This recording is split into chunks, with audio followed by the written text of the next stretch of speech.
So I also bought this, and you may well recognise what it is, and if I open it up, it will definitely give the game away. Hello again.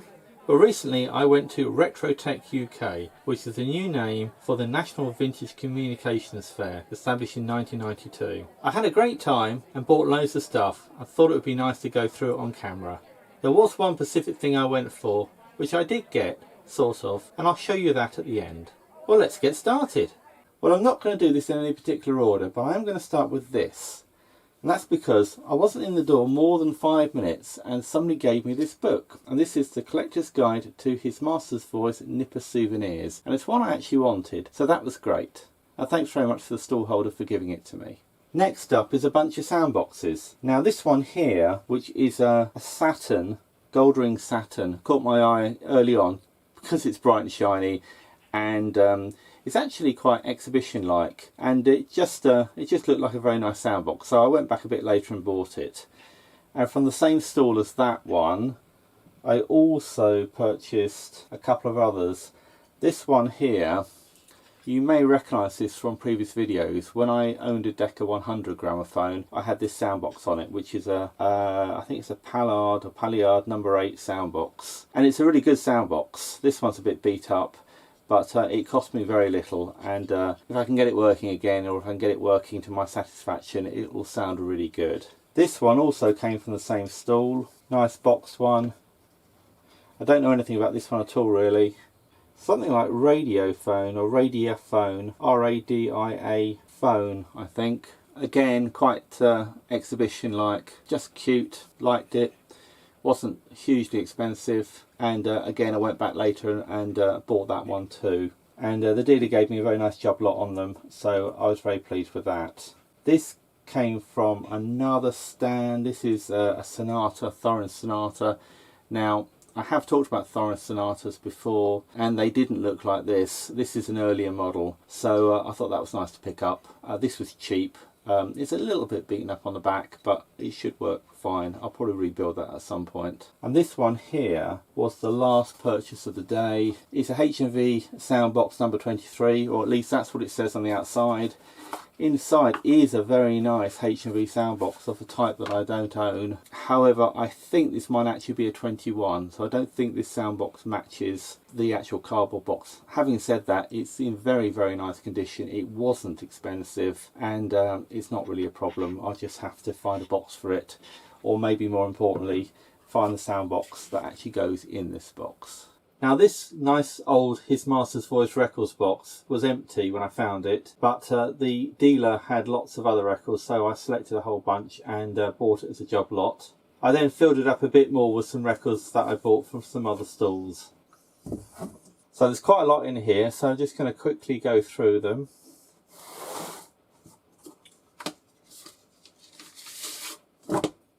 This is a nice single-sided Zonophone.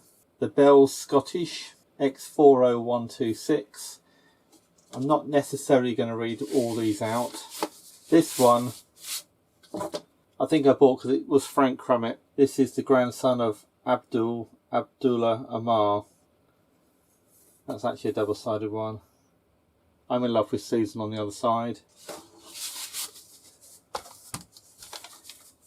I think this is a much later record, but it says made in Switzerland. I thought, well, I don't have a made in Switzerland record, so I bought that one. Now this one is Phoenix. Now I do have one Phoenix already. This is 023. It is a bit cracked. I thought it just had some sort of weird dents in it, because I have seen records with weird dents, but it is actually cracked, so that's a bit unfortunate. But that's a nice old record from around the start of the First World War, I believe.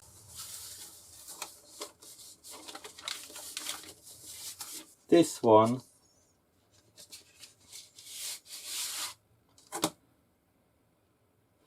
it's single-sided. It's got gramophone and the angel on the back. It's got a crack, it's got a chip and a crack, so I'm going to have to be careful with it, but it seemed just too nice to leave behind. This is a chip off the old block, sung by Mr. Harry Dirth. GC42187. So yeah, I do like a nice single-sided record. Another sort of record I like are the Ariel Grand records. This one, well, it's number 9423. That side is Quaker Girl Lancers. This side is the Valletta. What I like about these is just that the labels just look so old. They actually were around for quite a long time. I think they were around into the 1930s. I don't know how old that one is. This is a winner, relatively early winner, Our Wedding. This is 2004. It's missing a bit of the label. It looks like a bit of the label ended up on the other side, strangely enough. I'm not quite sure. I'll have to look that one up. This is another Ariel Grand record where the label's in terrible condition. And the record isn't, well, the record's complete, but it's pretty banged up. In fact, there is a crack there, I've just noticed. So that may just be a test record. But yeah, I took that one too. This is a Sterno. Lady Luck. Foxtrot with vocal chorus. Singing in the bathtub. So yeah, I've got a few Sternos. This is Bye Bye Blackbird, Foxtrot song, and Chinese Moon on the other side. It's a somewhat later winner, so Edison Bell winner record. It's in reasonable nick. Got quite a few of these actually. I do quite like them.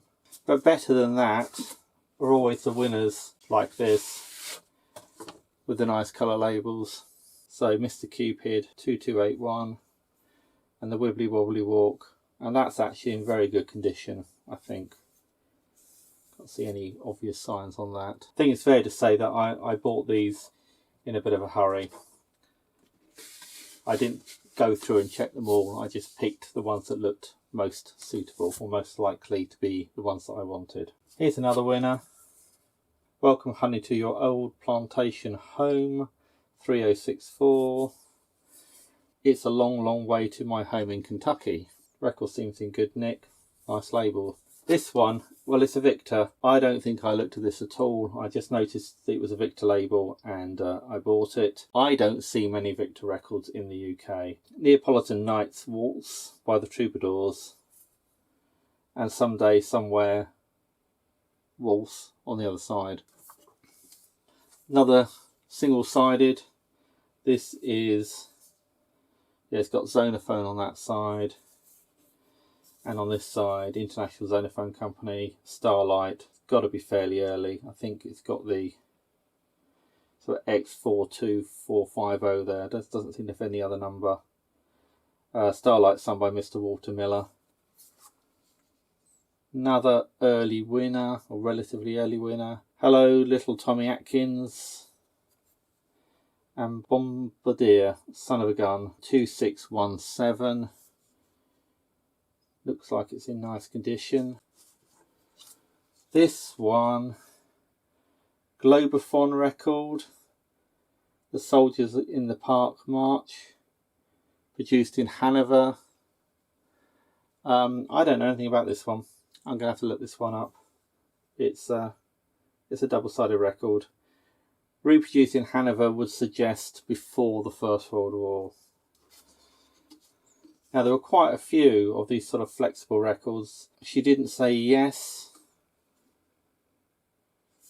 Gypsy Moon. Geranium Dance Band. So it's a Geranium record by the looks of it. Yeah, I don't know anything about these. But it's some sort of flexible record. On card. Probably playable. We'll see. Another winner.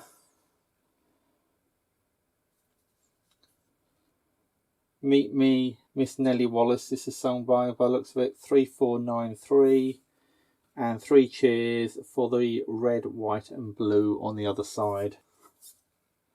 Now this is a somewhat later winner because it's just got a black and white label. How You're Gonna Keep 'Em Down on the Farm, Stanley Kirkby, 3331 is the index or the catalogue on that. And Where the Blue-Eyed Marys Grow, goodness knows what that's about. Now this is another Zonophone, double-sided, Florrie Ford. If you're Irish, come into the parlour. And wherever the girls are, you'll find a jack tile. There's an earlier Zonophone here. Could well be an earlier Zonophone sleeve as well. In most cases, this is the first time I've actually taken them out the sleeves. So that is X44065. Y, of course, sung by Miss Florrie Ford and Mr. Walter Miller. So that's a nice single-sided Zonophone there.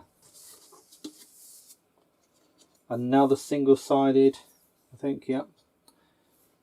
Zonophone, Always Trust a Sailor, Miss Florrie Ford, X431006. Another single-sided Zonophone, again Florrie Ford, X44067. Would you like to change with me?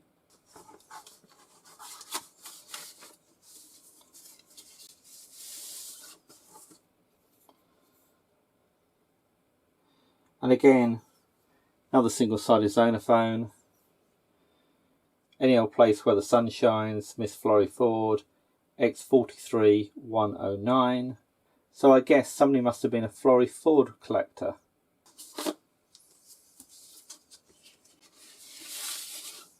And another one by the same lady. It's a different girl again, only it's not. It's Miss Florrie Ford again. And again, it's single-sided.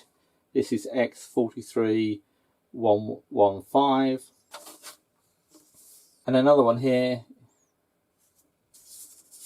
Again, Miss Florrie Ford.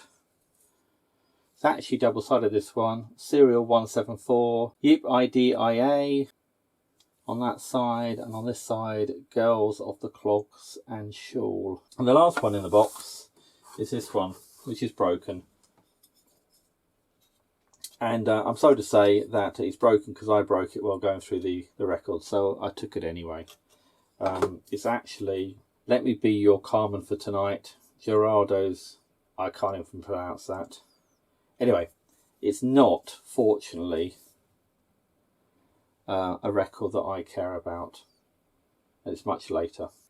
So I also bought this, and you may well recognise what it is. And if I open it up, it will definitely give the game away. Now this is a Hmv 102. And actually, if I lift the platter off, you can see the little ivorine plaque there. I've not looked at the serial number or anything. I don't know which model of 102 it is or what variant of 102 it is. Now I did expect to see lots of these at the show, as they are probably the most common portable, having been manufactured for around 30 years. They're also probably the most desirable portable, certainly in terms of just a nice machine to have to play. They're not rare or unusual in any other respect really. Now I bought this one quite late on in the show, so it must not have attracted much attention. But to be fair, it was in the closed condition, stuck on the end of the stall on the ground, so it really wasn't on show to people. I got it quite cheaply because apparently the motor is a bit dodgy. Now the winding handle does fit, and it's actually this bayonet type rather than a screw fit. And I can wind it, and it does seem to do something here, but so I think there must be a spring in there that's connected up, but I've been told, or the seller told me, that the motor is not healthy, is not happy. So I'm not going to do any more winding. I'm not going to attempt to wind it. I'm going to have a look inside at some point and see what's actually wrong with it. Now I did get this very cheaply. It would have been cheaper had it not come with this rather nice chrome or nickel Hmv 5A sound box. And I think this probably is the right one for this machine. I can't be absolutely sure, but I think that's probably the right one.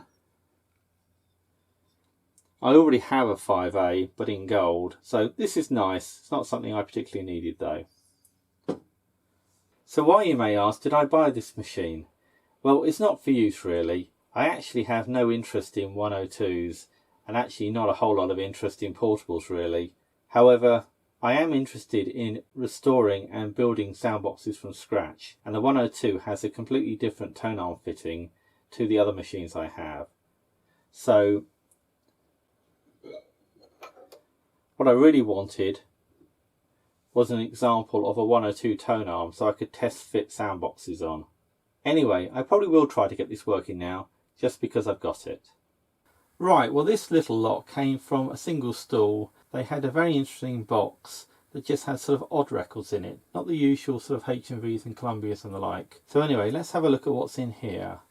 This first one, now it says it's a special record manufactured for the Gramophone Company Limited, but it says made in USA, and it's the Notre Dame Victory March, and I think it's probably just a normal Victor record that's been overstuck with a special label for HMV. Now I understand it was possible to order through HMV any record that Victor had on their catalogue. Maybe this is what came through if you did that, but maybe this is something else entirely. Now this record, this is an Ebenoid record. I have actually looked this one up, and this is actually a really quite rare record from about 1909. The company was only around, or the label was only around for a few months, and I believe it's a vertically cut record, unlike the sort of side to side that normal 78s are. Now it's in pretty good nick, but I have noticed there is a very slight sort of semicircular crack forming there. That might have been me, unfortunately. However, it's all in one piece at the minute, so there's a very good chance that I'm going to be able to get the sound off that one at some point. Maybe I'll frame it, I don't know. There was a whole pile of these. This says happy birthday on the front. It's a phonoscope card. It actually has on it, the music is I Could Have Danced All Night from My Fair Lady. I was hoping it was going to be some sort of happy birthday song, but it's not. There were a couple of these Filmophone records. I picked this one because it was in better condition. The other one was all crinkled. This is some Wurlitzer organ. Probably not very interesting, unfortunately, but it's a flexible record. Flexible records are always fun, and I don't have any other Filmophone records. This one is a perfect record. I have a feeling this is an American label. In fact, it says Perfect Record Company, Brooklyn, New York.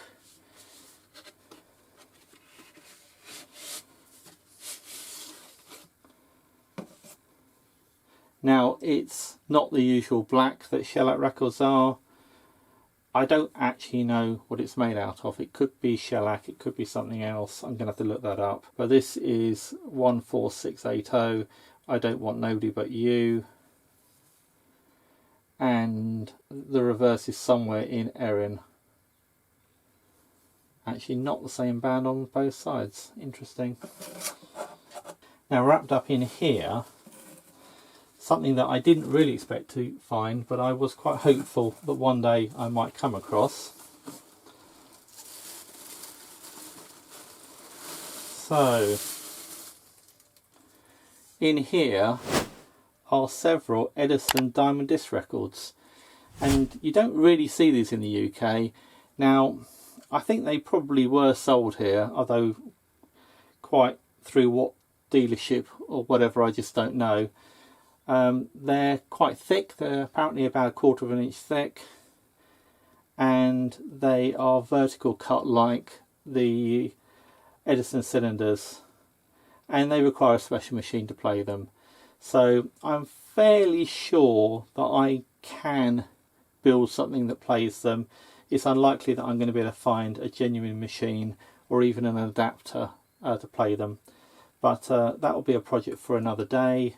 This one, I'm not too sure. Is it 5966-G-4-174? If that means anything to anybody, I'll look that up at some point.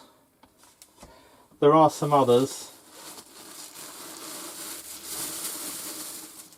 These have actually got paper labels on, so this is 10466, friend of mine, 10288, because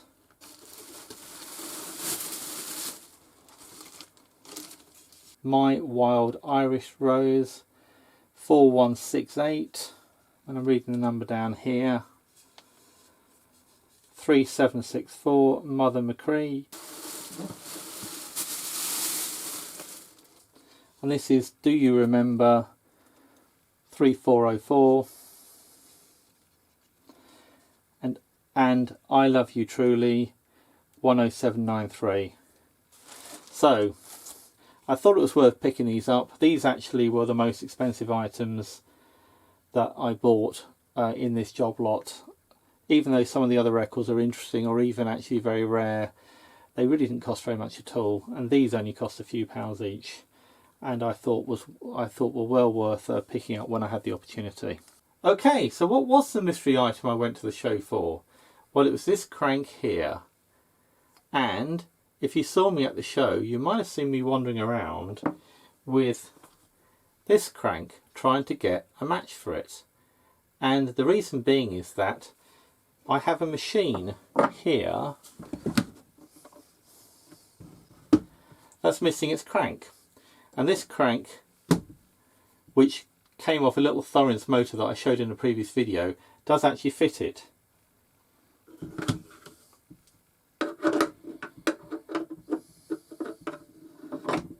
Now, unfortunately, this crank doesn't. Just slightly too big for the hole, and in fact it doesn't fit the Thorins motor because the hole inside is slightly too small. So although I did a reasonable job of finding something similar, the throw is much the same. It's not a good enough match. It's not suitable. But anyway, while we're here, let's have a quick look at this machine. Now, I will show this properly in another video, but this is a little Decca machine